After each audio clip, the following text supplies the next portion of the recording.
Purse કાર્યક્રમમાં સ્વાગત છે આપનું અને હું છું મિત્તલ પટેલ। મિત્રો, ગરમી દિવસે ને દિવસે ખૂબ વધી રહી છે। માણસો તો બીમાર થઈ રહ્યા છે, સાથે સાથે પશુ પક્ષીઓ પણ ખૂબ ડિહાઇડ્રેશનનો શિકાર બની રહ્યા છે। માણસ તો પોતાનું જતન કરી લેશે, પરંતુ પશુ પક્ષી ક્યાં જશે?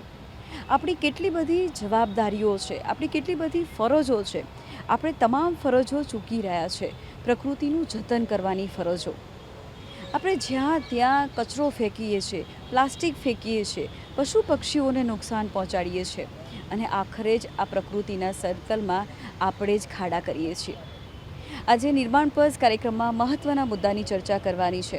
સાથે સાથે પ્રકૃતિ પ્રેમીઓ, પશુ પક્ષી પ્રેમીઓની પણ મુલાકાત કરીએ। વર્તમાન સમયમાં પશુ પક્ષીઓ કેવી રીતે ડિહાઇડ્રેશનનો શિકાર બને છે, તેમને કોઈ કેવા પ્રકારનો ખોરાક આપવો જોઈએ અને તેમની પાસે કેટલા રેસ્ક્યુના કોલ આવે છે, તેઓ કેવી રીતે પશુ પક્ષીઓનું જતન કરે છે। તો ચાલો મારી સાથે આજે પ્રકૃતિ પ્રેમી, પશુ પક્ષી પ્રેમીની મુલાકાત કરીએ। આપણી સાથે બર્ડ રેસ્ક્યુઅર જોડાયા છે અને ઘણા વર્ષોથી ફિલ્ડમાં જોડાઈને કામ કરી રહ્યા છે, સેવાભાવી સંસ્થાઓ સાથે જોડાઈને કામ કરી રહ્યા છે। તેમની મુલાકાત કરીએ। આપનું ખૂબ ખૂબ હાર્દિક સ્વાગત છે નિર્માણ પલ્સ કાર્યક્રમમાં। આપનું નામ શું છે? મારું નામ મનોજ ભાવસાર છે। અમદાવાદમાં મિશન સેફ ઉત્તરાયણ કરીને અમારું જે ફાઉન્ડેશન છે તેના થકી અમે બર્ડ અને એનિમલ રેસ્ક્યુના કામ કરીએ છીએ। તમે કેટલા વર્ષોથી જોડાયા છો? હું 19 વર્ષથી આ સેવા સાથે જોડાયેલો છું અને 19 વર્ષની અંદર અસંખ્ય એવા પક્ષીઓ આવ્યા છે અને એવા એનિમલ્સ પણ આવ્યા છે, ખાસ કરીને ડોગ અને કેટ, જે પોતાને શરીરને ઠંડક આપવા માટે પાણી જોઈને પડી જતા હોય છે।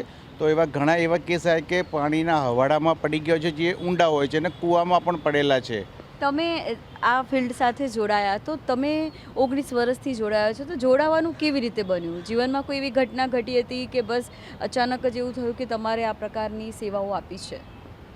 હું એકચ્યુઅલી જે સેવાના કાર્યો છે તો હું માણસો માટે કામ કરતો હતો। 1997થી સેવાના કાર્યમાં જોડાયેલો છું, પણ જ્યારે 2006-07ની અંદર 2-4 પક્ષીઓને દોરીથી ઘવાયેલી હાલતમાં જોયા અને કેટલાક માણસોને જોયા, એટલે જીવદયાની પ્રત્યેની જે મારી હતી વેદના, લાગણી હતી, એ હું અને બહાર લાવવાની કોશિશ કરીને એનિમલ રેસ્ક્યુ ને બર્ડ રેસ્ક્યુના કાર્યમાં હું જોડાયો। તો 19 વર્ષથી આ સેવા અવિરત ચાલુ છે અને અમે એક મુદ્દો લઈને આવ્યા છે કે વર્તમાન સમય જે છે તેમાં ગરમી દિવસે દિવસે વધી રહી છે, તેમાં મનુષ્ય તો બેહાલ થાય જ છે, સાથે સાથે જે જીવસૃષ્ટિ છે તેને પણ ખૂબ નુકસાન પહોંચી રહ્યું છે। ગરમીના કારણે ઘણા બધા બર્ડ્સ છે, એનિમલ્સ છે, ડિહાઇડ્રેશનનો શિકાર બને છે, વિવિધ બીમારીઓનો શિકાર બને છે। તો આ સમયની અંદર તમારે કેવા પ્રકારના પશુ પક્ષીઓ આવતા હોય છે કે જેને આ પ્રકારની બીમારીઓ થતી હોય છે અને આ વખતનો રેશિયો કેવો છે? અત્યારે જે આ વર્ષની જે દર વર્ષે ગરમી તો પડે જ છે, 45-46 ડિગ્રી જેવી જાય છે, પણ આ વખતે જે ગરમી પડી છે ખૂબ જ વધુ પ્રમાણમાં પડી છે અને પરિણામે આનું મુખ્ય કારણ એક જ છે કે લીલોતરી ઓછી થઈ રહી છે।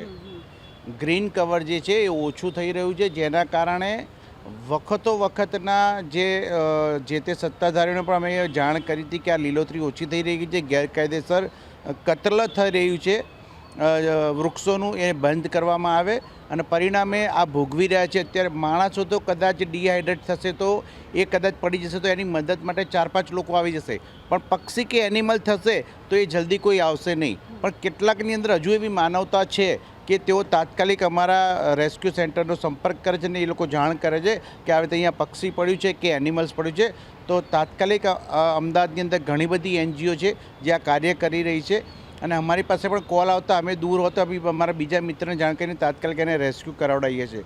અને ખાસ વખતે તમારે કેટલા કોલ આવ્યા અને તમે કઈ કઈ જગ્યા પર રેસ્ક્યુ કરવા માટે જાઓ છો?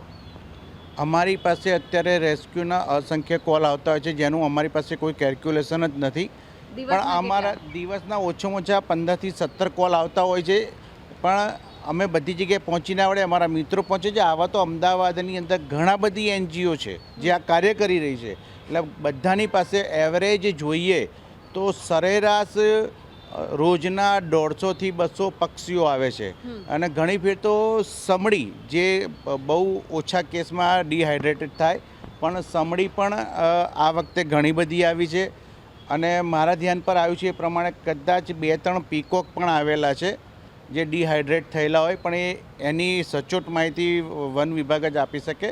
પણ મારા ધ્યાનમાં આવ્યું છે કે આવા મોર આવેલા છે. તમે કેટલા બર્ડ્સ રેસ્ક્યુ કર્યા છે આ સમયમાં? આ ધોમધકતા તાપની અંદર આ ખૂબ ગરમી વધી રહી છે, આ વર્ષે તો ખૂબ વધારે છે. મારી પાસે બેન અત્યારે તો હું આંકડો આપવો મુશ્કેલ છે, પણ રોજના 3-4 આવે મારી પાસે આવે જ છે.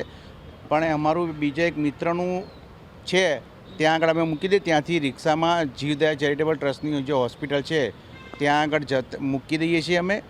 અને ઘણી ફેર તો ફસાયેલા પક્ષીઓ આવે છે. ઘણા ટાવર છે, ટાવરની પર અમુક જગ્યાએ એવી જગ્યાએ સમડી માળા બનાવતી હોય તો એની અંદર ફસાઈ જાય, તો એવા પક્ષીઓને પણ અમારે રેસ્ક્યુ કરવાના આવ્યા છે અને અમે લોકોએ રેસ્ક્યુ કર્યા છે. મિત્રો, ઘણા લોકો જોડાયા છે આપણી સાથે કે જે આપણને માર્ગદર્શન આપી રહ્યા છે. શું નામ છે આપનું? મારું નામ ડૉક્ટર ધ્રોણ પટેલ છે. હું હ્યુમન ફિઝિયોથેરાપિસ્ટ છું. છેલ્લા 10 વર્ષથી મારી ફિલ્ડમાં છું, પણ તેમ છતાં બી આપણે પશુ પક્ષીઓ એટલે એનિમલ વાઇલ્ડ લાઈફ લવર તરીકે બી ઘણા મને ઓળખતા હોય છે. વાઇલ્ડ લાઈફ લવર તરીકે પણ ઓળખે છે. તો કેટલા વર્ષોથી પશુ પક્ષીઓ પ્રાણીઓ પ્રત્યે પ્રેમ છે, દયા છે, કરુણા છે? બાય બર્થ કહીએ તો બી ચાલે કે નાનો હતો ત્યારથી આપણે પક્ષીઓને બચાવવાનું ને રેસ્ક્યુનું કામ કરતો હતો. કે સોસાયટીમાં કંઈ બર્ડને ઇન્જર્ડ થાય તો તરત એને પાણી પીવડાવીએ, આ તે કેજમાં લઈને જીવદયા જેસીટે કે ઘણા બધા ચેરિટેબલ ટ્રસ્ટ છે જે એની સેવા કરતા હોય છે, તો ત્યાં સબમિટ કરાવીએ. જેમ જેમ નોલેજ વધ્યું એમ ધીરે ધીરે આપણે આગળ વધતા ગયા. પછી વાઇલ્ડ એનિમલ્સ છે, જેમ કે સ્નેક્સ છે, રેપ્ટાઇલ ઘણા બધા છે, અને ટર્ટલ્સ છે, ઘણી બધી સ્પીસીસ છે, એના પ્રત્યે હવે જોડાયો છું. ટ્રેનિંગ લીધી છે તમે તેમને રેસ્ક્યુ કરવાની, એમની કેર કરવાની? હા, એટલે ટ્રેનિંગ એટલે વાઇલ્ડ લાઈફ કેર સેન્ટર જ્યાં છે ત્યાં અમે રેસ્ક્યુઅર તરીકે ઘણા બધા વર્ષોથી, જેમ કે 7-8 વર્ષથી તો એવરી ઉત્તરાયણમાં ગણીએ કે કોઈ બી એવું વાઇલ્ડ એનિમલ આવે તો એ લોકો બી મને બોલાવતા હોય છે રેસ્ક્યુ માટે. તો ઘણા 7 થી 10 વર્ષથી હું આમાં સેવાકીય પ્રવૃત્તિમાં જોડાયેલો જ છું. અમારો આજનો મુદ્દો છે કે ગરમી દિવસે દિવસે વધે છે, તેના કારણે પશુ પક્ષીઓ જે જાનવરો છે તેને ખૂબ નુકસાન પહોંચાડી રહ્યા છે. આપણે પણ પહોંચાડી રહ્યા છે, આપણે ખુદ આપણી જાતને પણ નુકસાન પહોંચાડીએ છીએ ગરમીના કારણે, કારણ કે આપણે પણ ડિહાઇડ્રેટ થઈ રહ્યા છે અને પશુ પક્ષીઓ પણ થઈ રહ્યા છે. તો કયા પ્રકારની તકેદારી રાખવી જોઈએ? રાઈટ. આપણે જે કુંડા મૂકીએ છીએ તે ચોખ્ખા રાખીએ, અને પ્લસ કે કોઈ ખાવાનું આપણે, જેમ કે અત્યારે મંકીનો ઇસ્યુ બહુ વધી ગયો છે, તો આપણે પહેલાં રહેણાંક વિસ્તારમાં આવ્યા લાગ્યા છે, કારણ કે હવે અર્બનાઇઝેશન જેમ જેમ વધશે એટલે ગામડા ઓછા થઈ ગયા, જંગલો ઓછા થઈ ગયા, તો એ લોકો એટ્રેક્ટ થવાના છે. તમે ઘરમાં આંબો વાવશો તો એ ખાવા માટે આવવાના જ છે. તો આપણે એને મારવાનો નહીં, બોમ્બ નહીં ફોડવાનો. એ લોકોને તમે હેરેસ કરશો તો એમની પ્રવૃત્તિ વાઇલ્ડ થશે, તો કદાચ એ બાઇટ કરવાના ચાન્સીસ રહે. ઘણીવાર શું કરે કે પોતાના છોકરાને દેખાડવા માટે કેળું આપે અને પછી કેળું ખાઈ લે, પછી એને પથ્થરથી મારે કાં બોમ્બ ફોડે. તો એનો બી એક વાઇલ્ડ નેચર છે. તમને બી કોઈ બી હ્યુમન હોય તો હ્યુમનને બી તમે હેરાન કરો તો જે સામે રિએક્શન આપે. તેવી જ રીતે વાઇલ્ડ એનિમલમાં બી એવું જ છે. તમે જો એને બોલાવશો તો એ આવશે એના ફૂડના સોર્સ માટે, પણ પછી તમે બોમ્બ ફોડીને ભગાડશો તો એનો તમારા પ્રત્યે એક ગુસ્સો અને એક રોષ પેદા થશે, અને પછી તમારા ત્યાં નહીં પણ બીજા કોઈને બી આવી રીતે હાર્મ કરવાનું કરશે. એટલે કોઈ વાઇલ્ડ એનિમલને તમે એટ્રેક્ટ ના કરો. ચલો તમારા ત્યાં આંબો છે તો આવે, ખાય, તો 15-20 મિનિટથી વધુ મોસ્ટલીમાં કદાચ એક દિવસ રોકાઈ શકે.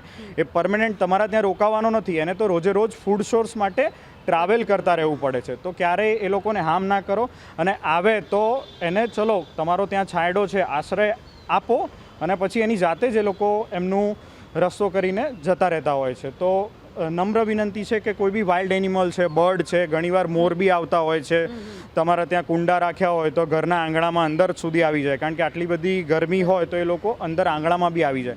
તો એ લોકોને મારવું નહીં, ભગાડવું નહીં, કોઈ ફૂડનું બી કોઈ સોર્સ આપવો નહીં. કુદરતી રીતે જે વાતાવરણમાંથી એ લોકોને સોર્સિસ મળે છે તો એમાંથી એ ગ્રહણ કરે તો વાઇલ્ડ એનિમલ અને હ્યુમન માટે બી એ બેના હિતેચ્છુમાં ગણાય.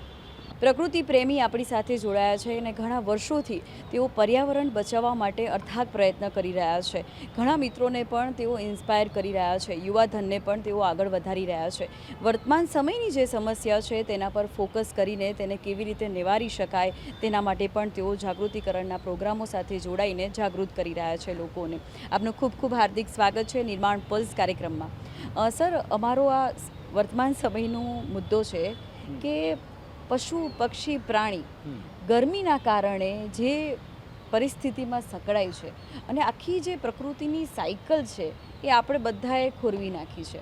તો તમે ઘણા વર્ષોથી કામ કરી રહ્યા છો, તો આ મુદ્દા પર તમે શું કહેવા માગશો? સૌથી પહેલાં કે સરકારશ્રી એક જે ઔદ્યોગિક ક્રાંતિ લાવી, આમ રોજગારી માટે બહુ સારું છે, પણ પર્યાવરણ માટે એટલું જે એના નોર્મ્સ છે એનું પાલન નહીં કરવાના કારણે જે અમદાવાદ જિલ્લા ગ્રામ્ય વિસ્તારમાં 2700થી વધારે ઇન્ડસ્ટ્રીઝને જે મંજૂરી આપેલી છે, જે ગવર્મેન્ટમાં નોંધાયેલી છે, હવે એની પોતાની જે પ્રોમિસીસ જે મંજૂરી કરી છે એમની 33% એ લોકોએ વૃક્ષો વાવી અને જતન કરવાનું હોય, પણ તમે જોશો તો લગભગ 90%થી એ જેનું નોર્મ્સનું પાલન છે 90%થી નીચેના માણસો, એટલે 5-10% માણસો જ કામ કરે છે. બાકી જે આખી જે ગરમીની ચેન છે એ ખોરવાઈ ગઈ છે, કારણ કે જે ઉદ્યોગ આ એ રેડ કેટેગરીના છે, યલોવાળા છે અને ગ્રીન છે. હવે જે ડેન્જર રેડ કેટેગરી કહેવાય. હવે એ જે એનું જે વેસ્ટ, એનો હવા બી વેસ્ટ હોય, એનું કેમિકલનું પાણી પણ વેસ્ટ હોય, એના નોર્મ્સના પાલન જે અમુક લોકો નથી કરવાના કારણે જે ભૂગર્ભ જળ તો આપણું ઓલરેડી આખા જિલ્લાનું બગડી ગયું છે. એના માટે અમે સરકારશ્રીમાં રજૂઆતને આવેદનપત્ર પણ આપેલું છે.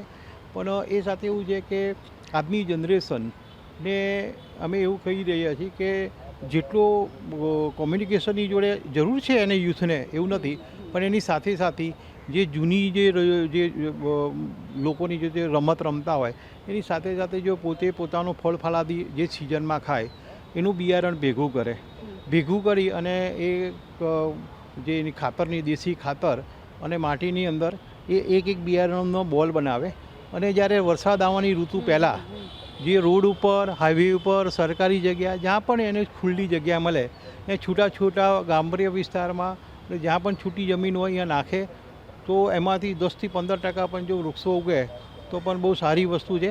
વન વિભાગ 5મી જૂને વર્લ્ડ પર્યાવરણ દિવસની ઉજવણી તો કરે છે, પણ મુદ્દો એવો છે કે બેન, વર્ષોથી એમના આંકડા જોશો તો લાખોની સંખ્યામાં એ જિલ્લામાં વૃક્ષો તૈયાર કરે છે, પણ રિયલ તમે જોવા જતો તો એમાં 5% કે 10%નું આપણે પોઝિટિવ આપણને રિઝલ્ટ દેખાતું નથી. એ ચોક્કસ છે. તમે પણ કોઈ પણ જગ્યાએ ક્રોસ કરાવે. હાલમાં જ એવી પરિસ્થિતિ છે કે અમદાવાદ શહેરમાં જે શહેરી વિકાસની અંદર એકદમ હરોળ ફાસ્ટમાં ચાલી રહ્યો છે, બહુ સારી વાત છે, પણ મને એ વસ્તુની સમજણ, મેં ઘણી વખતે હું રજૂઆત ઘણી જગ્યાએ મેં કરી છે, અને હું એ બી કહું છું કે જ્યાં 3 માળના જે મકાનો હતા અને જે અત્યારે હાલ રીડેવલપ થઈ રહ્યા છે, રીડેવલપ એટલે 10થી 12 માળની એ લોકો મંજૂરી આપી રહ્યા છે, તો એની આજુબાજુમાં જે 40-50 વર્ષ જૂના જે વૃક્ષો છે એનું છેદન થઈ રહ્યું છે. કારણ કે મને આરટીઆઈમાં મ્યુનિસિપલ કોર્પોરેશનમાંથી જવાબ મળેલો છે કે 41 સાઇડને એમને રીડેવલપની મંજૂરી આપી, એમાં એમને 41,17,000 રૂપિયા એમને પૈસા જમા કરાયા. તો હવે વિચાર કરો કે જે કુદરતી સંપત્તિ આપણી પાસે છે, ઓક્સિજન માટે વર્લ્ડ આખું કૂદાકૂદ કરી રહ્યું છે, અને એના માટે એની ચીચિયારી પાડી રહી છે કે આપણી ભયંકર પરિસ્થિતિ છે. હાલ આપણે ગરમીનું કારણ પણ એ જ છે. તો આજે રીડેવલપમાં જે મોટી જે જંગલ ઊભું થવાનું છે, તો એની અંદર સમજો કે 10થી 12 માળના જે બિલ્ડિંગો ઊભા થશે, એમાંથી 95%થી મોટા તો જે પોતે એસીનો વપરાશ કરવાના છે, એ જે વપરાશને એનો જે યુઝ ગરમી અને એનો જે ગેસ નીકળશે, તો અત્યારની જે આપણી હાલની પરિસ્થિતિ છે તો પ્રકૃતિ પર કેટલી ભયંકર અસર થવાની છે એ ધ્યાનમાં રાખવું જોઈએ. એની સાથે સાથે અત્યારે જે આપણે જેમ કહીએ છીએ કે સાબરમતી નદી, હું સાબરમતી નદીને એવું કહી શકું કે સાબરમતી નદી હતી, હવે રિવરફ્રન્ટ થઈ ગયો, જેમાં આપણે છે ને નર્મદાનું જ પાણી ભરીએ છીએ. એ બહુ સાચી વાત છે. જ્યારે વરસાદ આવે તો એકદમ પુષ્કળમાં આવે છે, અને નથી આવતો તો આપણને લાંબુ, એટલે આપણે જમીન ભૂગર્ભના તળ બી એટલા બધા નીચે જતા રહ્યા છે. એટલે ઘણું બધું આપણે વિકાસના નામે થોડા વિનાશ બાજુ ધીમે ધીમે જઈ રહ્યા છે. આ બહુ જ દુઃખદ ઘટના છે. આવનારી પેઢી માટે જે આપણને કુદરતે આપેલું છે એનું જતન કરીને આપણી પાછળની પેઢીને આલવાની બદલે અત્યારે કોઈ પણ માણસ ટાઈમ બગાડ્યા વગર પોતે એસી ચાલુ કરીને સૂઈ રહ્યું અને બહાર સાંજના ટાઈમે નીકળવું. તમે ગાર્ડનમાં જાઓ, મને એક પણ ગાર્ડનમાં તમે લગભગ મને એવું કહું છું કે કોઈ ગાર્ડનમાં તમને માળો દેખાય ને તો મને ચોક્કસ કહેજો, હું જોવા જઈશ. કારણ કે અમદાવાદ મ્યુનિસિપલ કોર્પોરેશન ગાર્ડન બનાવ્યા છે, પણ એના ઝાડ ઉપર કોઈ તમને માળો કે કોઈ પંખી બેઠેલું નહીં દેખાય. એ બહુ કરુણા ઘટના છે કે પર્યાવરણનું આપણે જતન તો નથી જ કરતા. જે છે ને એને પણ આપણે ખોઈ રહ્યા છીએ. મિત્રો, ધર્મની જો વાત કરવામાં આવે તો દરેક ધર્મની અંદર પ્રકૃતિનું જતન કરવાનું કહેવામાં આવ્યું છે, જીવ દયા રાખવાનું કહેવામાં આવ્યું છે. પરંતુ આપણે આપણા ધર્મને કેટલો જાણીએ છીએ? આપણી સાથે મહારાજશ્રી જોડાયેલા છે અને ઘણા વર્ષોથી પ્રકૃતિ સાથે જોડાઈને સેવા પૂજા કરી રહ્યા છે અને આપણને તેમના જીવનમાંથી ઘણું બધું શીખવા મળશે, જાણવા મળશે. અને આપણો જે મુદ્દો છે કે પશુ પક્ષી અને પ્રાણીઓને આપણે કેટલું વર્તમાન સમયમાં નુકસાન પહોંચાડીએ છીએ, તેનું જતન કેવી રીતે આપણે કરવું જોઈએ. આપનું ખૂબ ખૂબ હાર્દિક સ્વાગત છે નિર્માણ પલ્સ કાર્યક્રમમાં. સર, આપનું નામ શું છે? મારું નામ જયેશ લંકેશ છે અને હું પોતે કર્મકાંડી બ્રાહ્મણ છું અને છેલ્લા 25થી 30 વર્ષથી હું પ્રકૃતિ અને તેના અબોલ જીવોની સુરક્ષા માટે સતત કાર્યરત છું. સર, તમારી પાસે એ જાણવા માંગીશ કે આપણા ધર્મની અંદર પ્રકૃતિ માં કહેવામાં આવી છે, પશુ પક્ષીઓ પ્રત્યે પ્રેમ દયા રાખવાની વાત કરવામાં આવી છે. ભગવાનને પણ પશુ પક્ષીઓ સાથે જોડ્યા છે, પરંતુ આપણે એ ક્યારે સમજીશું? એ અવેરનેસ કેમ નથી? પહેલી વાત તો એ છે કે આપણે સનાતન ધર્મ હિન્દુ ધર્મને માનીએ છીએ, પરંતુ હજી સુધી આપણે ધર્મને સમજી શક્યા નથી. આપણા તમામ દેવી દેવતાઓ આગળ કોક ને કોક પશુ અને પક્ષી છે જ. તો શું એ લોકો એની ઉપર સવારી કરે છે? ના. એ રાખવાનું કારણ શું છે કે એ ઈશ્વર આપણને એ શીખવાડે છે કે તમે આ જીવનું જતન કરો, એનું સુરક્ષિત કરો, એને સંવર્ધિત કરો. એના બદલે આપણે શું કરીએ છીએ? મંદિરમાં જઈ જે તે પશુ પક્ષીની મૂર્તિની પૂજા કરીએ છીએ અને બહાર નીકળ્યા પછી એ જ પશુ પક્ષીને લાકડીથી મારીએ છીએ. આ આપણી પોતાની અજ્ઞાનતા છે. હિન્દુ ધર્મ, સનાતન ધર્મ એ પ્રકૃતિ ઉપર ટકેલો છે. શિવ અને શક્તિ, શિવનો કોઈ આકાર નથી, એ નિરાકાર છે, બિંદુ સ્વરૂપ છે. જેની પાછળ એ લાગે એની કિંમત એ વધારી દે છે. અને શક્તિ એટલે માતા પ્રકૃતિ. એ પ્રકૃતિ અને શિવ થકી જ આ સમગ્ર સૃષ્ટિનું સર્જન થયું છે. અને એની અંદર જે જુદા જુદા પશુ પક્ષી વનસ્પતિઓ બનાવવામાં આવ્યા છે, જેનું આપણે સંરક્ષણ અને સંવર્ધન કરવું ખૂબ જ જરૂરી છે. આપણા સનાતન ધર્મમાં દરેક નાની મોટી પૂજામાં કળશ પૂજન અવશ્ય આવે છે. માનનીય મોદી સાહેબ પણ જ્યારથી ગુજરાતના મુખ્યમંત્રી બન્યા એ પછી પણ એમણે દરેક જગ્યાએ કળશ સ્થાપન અને કળશ પૂજન ઉપર મહત્ત્વ આપ્યું છે. તો કારણ શું? કળશ પૂજન એટલે ખાલી એક લોટામાં પાણી ભરી શ્રીફળ મૂકી દીધું અને પૂજન કરી લીધું એ નથી. કળશ એ આ સૃષ્ટિનું પ્રતીક છે. અંદર રહેલું જળ એક તત્વ છે. એની ઉપર 5 પાન. આપણે અત્યારે શું કરીએ છીએ કે જુદા જુદા પાનના અભાવે ખાલી નાગરવેલના પાન ગોઠવી દઈએ છીએ. પણ આપણા ધર્મની અંદર 5 વૃક્ષો એવા છે કે જેનું રક્ષણ કરવાની આપણી ફરજ છે, જેની પૂજા કરવાની આપણે જવાબદારી લીધી છે. એવા આંબો, પીપળો, પીપળ, ઉમરો, આ બધા જે વૃક્ષો છે એનું પૂજાનું મહત્ત્વ આની અંદર રહેલું છે.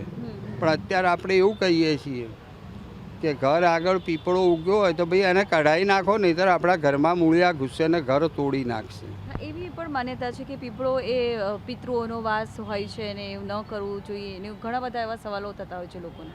પહેલી વાત તો એ છે કે પીપળામાં બ્રહ્મા, વિષ્ણુ, મહેશ અને તમામ 33 કોટાઓનો વાસ છે. એક શ્લોક છે, મૂલે બ્રહ્મા એટલે મૂળમાં બ્રહ્મા, મધ્યે વિષ્ણુ, ટોચે શિવ સદાશિવા, પત્તે પત્તે દેવાણામ, પીપલ દેવ નમસ્તુભ્યમ. પીપળાની અંદર જ સમસ્ત દેવી દેવતાઓનો વાસ છે.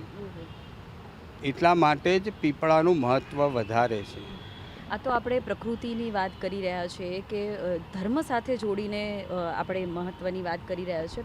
અમારો પણ આ સવાલ છે કે આપણે પશુ પક્ષી પ્રાણીઓને આ સમયમાં કેટલું નુકસાન પહોંચાડીએ છીએ, ડિહાઇડ્રેશનના કેટલા બનાવો બનતા હોય છે, અને તમે રેસ્ક્યુ સાથે જોડાયેલા છો, તમે અનેક પશુ પક્ષીઓને રેસ્ક્યુ પણ કરો છો, સેવાકીય પ્રવૃત્તિ પણ કરો છો, તો ગરમીના આ પ્રમાણમાં કેટલા પ્રકારના પશુ પક્ષીઓ આવતા હોય છે, કેવી રીતે તેને રેસ્ક્યુ તમે કરાવો છો? મુખ્ય વાત તો એ છે કે ફરી પાછી શરૂઆત ધાર્મિક માન્યતાથી જ કરું છું. જે 5 વૃક્ષો કીધા એ 5 વૃક્ષો મેક્સિમમ ઓક્સિજન આપનારા છે, અને એમની ઘટાઓની અંદર એ ઘણા બધા પક્ષીઓને સમાઈ લે છે. ઘણા બધા પક્ષીઓના માળા વડ, પીપળ, પીપળાના વૃક્ષમાં તમને જોવા મળશે. ઘણા બધા પક્ષીઓ, ઇવન વાનર પણ ઉમરાના ટેટા, પીપળના ટેટા, વડના ટેટા ખાઈ પોતાનો ખોરાક કહેતા હોય, જેના કારણે એમને રોગચાળામાંથી દૂર રહે છે, એ તંદુરસ્ત રહે છે. હવે આપણે જે મેક્સિમમ ઓક્સિજન આપનારા વૃક્ષો છે તેનો આપણે ખતમો બોલાવી રહ્યા છીએ, જેના કારણે આ પશુ પક્ષીઓ જેમનો કુદરતી ખોરાક છે તેનાથી આપણે વંચિત કરી રહ્યા છીએ. બીજી વાત કે એક આપણી જીવદયા તરીકેની લાગણી પણ આમાં થોડા ઘણા અંશે જવાબદાર છે. આપણે જીવદયા પ્રેમી છીએ. પહેલી વાત તો એ છે કે કોઈ પણ જીવ ઉપર દયા કરવાનો આપણને અધિકાર નથી, આપણી જવાબદારી છે. કારણ કે એ જીવોની દયાના લીધે જ આપણે અત્યારે આટલા સ્પષ્ટ હરીફરી શકીએ છીએ. તો આપણે શું કરીએ છીએ, જીવદયાના નામે પશુ પક્ષીઓને એમને જે ન આપવાનો ખોરાક છે એવો ખોરાક એમને આપીએ છીએ. કૂતરાને દૂધ, પાર્લેના બિસ્કિટ જે એને પચી શકતા નથી, કાગડાને ગાંઠિયા આપીએ છીએ. હવે ઉનાળામાં તેલમાં તળેલા ગાંઠિયા જો કાગડો ખાય તો એની હાલત શું થાય? ડિહાઇડ્રેશનમાં 100% જાય. શમડી એની પણ આ જ હાલત છે. જ્યારે વાંદરા અત્યારે મેક્સિમમ, હું અત્યારે વાંદરા ઉપર ઘણું રિસર્ચ કરી રહ્યો છું, કે એટલા માટે કે જંગલ છોડીને શહેર તરફ વાઇલ્ડના જીવો અત્યારે વળ્યા છે. અત્યારે અમદાવાદ શહેરની અંદર લગભગ કૂતરાની પેરેરલ જેટલી મંકીની સંખ્યા થઈ છે. જ્યારે નીલગાય પણ ઘણી વખત ઘણા બધા સિટી વિસ્તારોમાં ખેંચાઈ આવે છે. તો એનું કારણ શું? તો આપણે શું કર્યું કે વાઇલ્ડ એરિયા છે જે એ બધાનો ધીમે ધીમે નાશ કરવા માંડ્યો. વાઇલ્ડને કોઈ સુરક્ષાની જરૂર નથી. જંગલ પોતાની રીતે જ સુરક્ષિત છે, પણ જો તેની અંદર માનવી પોતાનો હસ્તક્ષેપ કરવાનું બંધ કરે તો.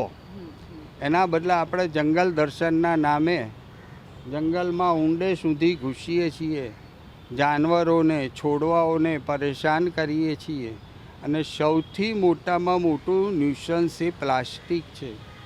જંગલની અંદર ગમે તે જગ્યાએ તમે પ્લાસ્ટિક નાખો છો, જેના કારણે પર્યાવરણ અને પ્રકૃતિને ભયંકર નુકસાન થાય છે. અત્યારે આપણે જોઈએ તો દરેક જગ્યાએ બૂમો પડે છે પાણીની બૂમો કેમ પડે છે? તો જે ઊંડા મૂળિયાવાળા વૃક્ષો છે, જે ઘટાઘોર જંગલો છે, તેનો આપણે નાશ કર્યો છે, જેના કારણે વરસાદી પાણીના વાદળો આપણા વૃક્ષો ખેંચી શકતા નથી, જેના કારણે આપણે આ ભોગ બનવું પડે છે. મિત્રો, ઘણા બધા યુવાનો જે છે એ વોલેન્ટિયર તરીકે પણ જોડાય છે, અને સાથે સાથે તેમની ગમતી પ્રવૃત્તિ હોવાને કારણે તેની સાથે જોડાઈને નોકરી પણ કરતા હોય છે. આપનું નામ શું છે? મારું નામ છે રાજ ચૌહાણ. અને રાજભાઈ, તમે કેટલા વર્ષોથી જોડાયેલા છો પશુ પક્ષીઓની સેવા અંતર્ગત? હું 7-1 વર્ષથી જોડાયેલો છું આમાં. અને આ સમયમાં, આ ગરમીમાં કયા પ્રકારના બર્ડ્સ આવતા હોય છે, કયા પ્રકારના એનિમલ્સ આવે છે?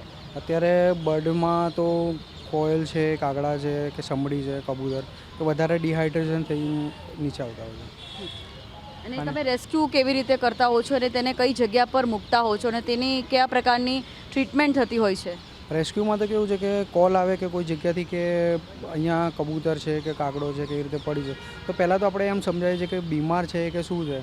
તો એમને તો પહેલાં આપણે કહીએ કે ભાઈ બીમાર હોય તો સમજો બીમાર લાગે છે તો પહેલાં ચેક કરો કે થોડું પાણી પીવડાવો, કેમ કે મોટે ભાગે અત્યારે ગરમીમાં કેવું હોય છે કે ડિહાઇડ્રેશન થઈને પડી જતા હોય છે. તો એમને થોડી વાર બેસાડી થોડું પાણી પીવડાવીએ, થોડું રિલેક્સ થાય તો પછી અમુક એવા બર્ડ હોય છે જે ઉડી જતા હોય છે, અમુક એવા હોય છે કે ડિહાઇડ્રેશન વધારે થઈ જતા હોય તો એમને કેવું છે કે ભાઈ હોસ્પિટલ એમને એડમિટ કરવા પડતા હોય છે. સૌથી વધારે કયા બર્ડ્સ આવે? સૌથી વધારે કબૂતર અને સમડી.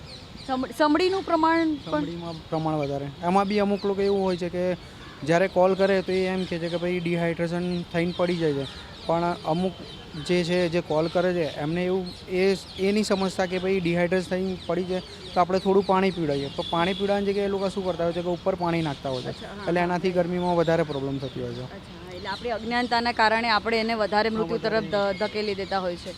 તો કઈ કઈ તકેદારી રાખવી જોઈએ? આપણે પહેલી તકેદારી રાખવી જોઈએ કે કોઈ બી બર્ડ આવે તો પહેલાં તો જોવું પડે કે ભાઈ એ બીમાર છે કે ડિહાઇડ્રેશન થઈને પડ્યું છે કે બચ્ચું છે. મોટે ભાગે હવે સમજો કે બચ્ચા ઉડતા શીખતા હોય તો એ બી નીચે આવીને પડતા હોય છે, એટલે પહેલાં એ ચેક કરવું પડે કે બીમાર છે કે ડિહાઇડ્રેશન થઈને પડ્યું છે. એના પછી આગળ આપણે જોવું પડે કે એને પાણીની જરૂરત પડે છે કે ભાઈ હોસ્પિટલ એને ત્યાં એડમિટ કરવું પડે. મિત્રો, નિર્માણ પર્સ કાર્યક્રમમાં આજે આપણે મુદ્દા પરની ચર્ચા કરી. પશુ પક્ષીઓનું જતન કેવી રીતે કરવું જોઈએ અને સાથે સાથે પશુપતિનાથ ભગવાન ભોળાનાથનું નામ કેમ પડ્યું. સનાતન ધર્મની અંદર પ્રકૃતિને જ પરમાત્મા કહેવામાં આવ્યા છે. આપણે સમગ્ર સાયકલમાં કેટલો વિક્ષેપ ઉત્પન્ન કરી રહ્યા છે. ડૉક્ટર સાહેબ સાથે પણ મુલાકાત કરી અને તેઓ વાઇલ્ડ લાઈફ વિશે પણ આપણને માહિતી આપી. પશુ પક્ષીઓને કયા પ્રકારનો ખોરાક આપવો જોઈએ, તેમને કેવા પ્રકારનું જતન કરવું જોઈએ અને વનસ્પતિઓ જે છે એ કયા પ્રકારની ઉપયોગિતા સાબિત કરે છે. અને આપણા ઘરના આંગણે પણ આપણે નાની અમથી પણ શરૂઆત કરી શકીએ છીએ વૃક્ષારોપણ કરીને, પશુ પક્ષીઓને મદદરૂપ થઈને. આવી જ રીતે નિર્માણ પર્સ કાર્યક્રમ તમારા માટે જાગૃતિના પ્રોગ્રામ આવનારા સમયમાં લઈને આવશે. આવજો અને વૃક્ષો વાવજો.